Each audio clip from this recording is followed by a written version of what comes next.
What's up guys, it's TyranitarTube and welcome to the final 8 hours or so until the Crown Tundra comes out, and it'll start on this channel, so check back for that. Now I think some people are invited out by Pokemon, like IGN, to play the Crown Tundra. It's not gonna spoil stuff in this, but we're gonna see some gameplay. The Pokemon follow you in the Crown Tundra. Slowking looks as stupid as it did since the first day we saw it. And some Pokemon that of course weren't in the original games, like Nidoking, we can now finally see on the 3D screen.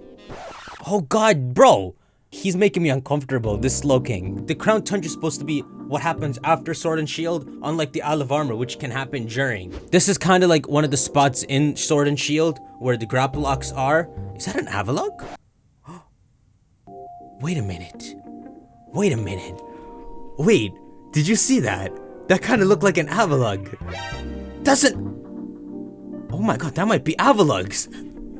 If those are Avaluggs, that's pretty sick. That's what would that's an Avalugg. That's incredible. That's what would sink the Titanic. So it's like the Sword and Shield thing before, obviously, but you have open camera controls and it should be bigger. I mentioned this in a live stream, but you remember when you go down in Heart Gold and Soul Silver and you see the 3 beasts and they run off, but you get to see a cutscene with them? The same thing happens with the birds. He goes up to the big red tree here and it's a cutscene with gigantic fruits, and it's snowing at the top because that's how big the tree is, and it's actually a cutscene like that. We saw bits of this in the trailer. Moltres comes and just starts snacking on them apples.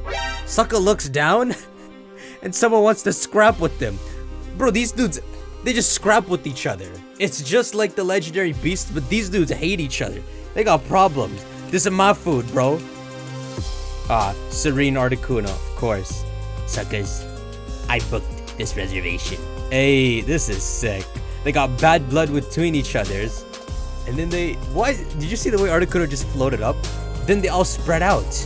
So it's just like that Heart Gold and Soul Silver scene. What it confirms is that they are roaming Pokemon. So the truth is that you're going to see Articuno roaming somewhere in the distance, and you have to actually track it down in the overworld and find it. It's not in a specific spot, which I think is kind of a cool feature. They've never been able to do something like that before. The multiplayer den system. They're playing multiplayer here, so they got a second person here. Here we got a little party formed with 4 people, and they're not gonna just be going into a raid battle. They're gonna enter into a den, and the system is going to eventually lead into finding a legendary. It takes you into this thing where you're trying to make it to the end of this, and at the end it's sparkling. I'm gonna assume Mewtwo's there. So it starts and you have to kind of pick your path. They each have 1 Pokemon for all of this, and they have to keep picking the best path to successfully make it to the end. And you can also see a silhouette of what Dynamax Pokemon is there. So there's Haunter on the left, and what is that? Zweilous? I don't know what that is. So everyone decides together. They vote on their own screens, and they pick the poison path. I think it's kind of cool. I don't have friends, so I wouldn't know anything about people having fun with raid battles, but it's pretty cool. Seems like some thought went into it. The Isle of Armor was like a 0.25 DLC. This feels like the other 75. I don't know if that's the right way to go about it. But as you can see, you can catch the Pokemon on the way. And yeah, this is the cool part here. So we caught the Haunter, the first stage of this little mission to the end. And what they'll allow you to do is you can actually swap the Haunter out into your party. Why this is important is you can see the PP. YouTube, leave me alone.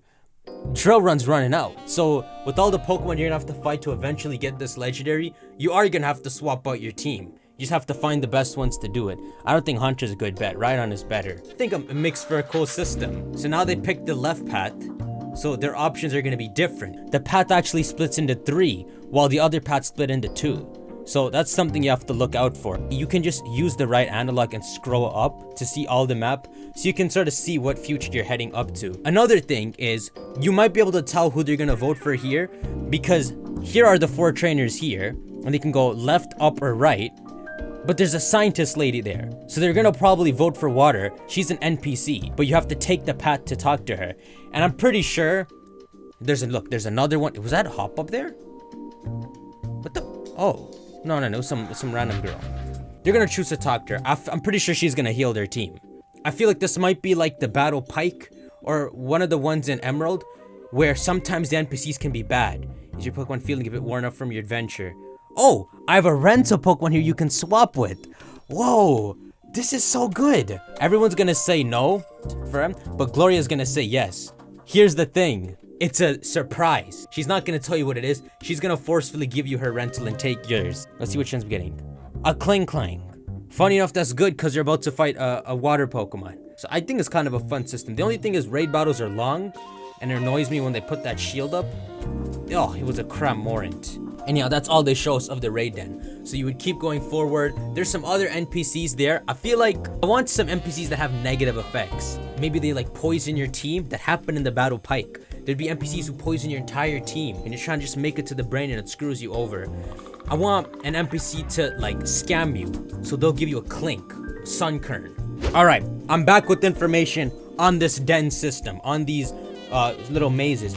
This is a whole Battle Frontier system. You remember in the beginning, each player is confronted with 3 options and they rent a Pokemon. One thing in the Battle Factory is eventually you could get legendaries rental. You could be playing Emerald and see an Entei. I don't know what the 4 hearts are about. If it's something like you lose a heart each time a Pokemon dies, that's kind of extreme and maybe just hard enough that it'd be a serious prize to make it to the Mewtwo and capture it. Now, can you capture the Mewtwo? The answer is yes or no. For each legendary you find, you can capture it once.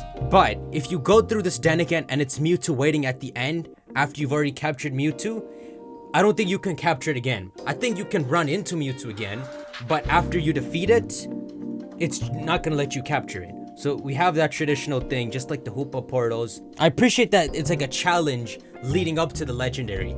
I would like it more if the legendary was standing there, just because that's the classic Pokemon feel. It's not as exciting to have Mewtwo hidden behind the dust as, for example, the Regis are gonna be in this game, standing there in their tempos. In terms of legendaries like Landorus and Kyurem, I feel like they're gonna do the same thing as with the Hoopa portals, where you have to have maybe Zekrom, Reshiram in your Pokedex, and then you unlock Kyurem. And you have to have Thundurus and Tornadus in your Pokedex, and you unlock Landorus, since of course you can't have it in your party.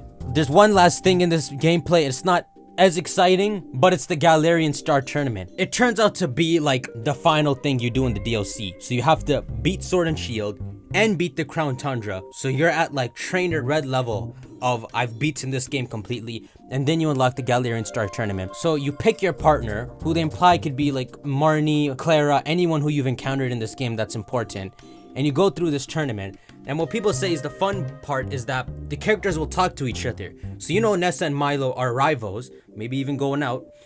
I don't have to say that. They'll be talking to each other. You saw in their cards and whenever they meet each other that they're competing with each other constantly. So depending on what matchups pop up, you'll get interaction. So you might get some different combinations of fun interactions. I don't know what level their Pokemon would be. Maybe level 75s, maybe level 80s, if considering we're past final Mustard battle and final Crown Tundra stuff. But they're not gonna show us the levels here.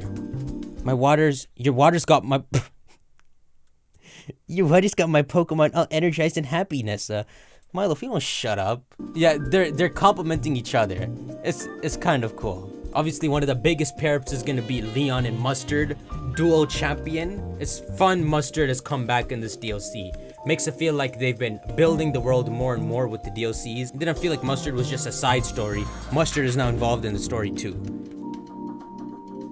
Tell me that's not hideous. What is that? So that's the gameplay. This is definitely adding so much more content than the Isle of Armor. Isle of Armor was a teaser. This is a better full DLC, and together makes a nice Pokemon game. Anyhow, guys, come back in 12 hours and we will start the Crown Tundra. Go on and shank that like button, and I'll see you on the next video. Take care. Bitch, I'm the man. Give me my spot on that throne. They didn't want me to grow. They didn't know I would make all of them grow. I did it all on my own. Man, what was you? When I was trapped in my zone, never had nothing to own. Now it's all good. All of that frontin' is gone. I'm out here stunning for show. Bitch, I'm a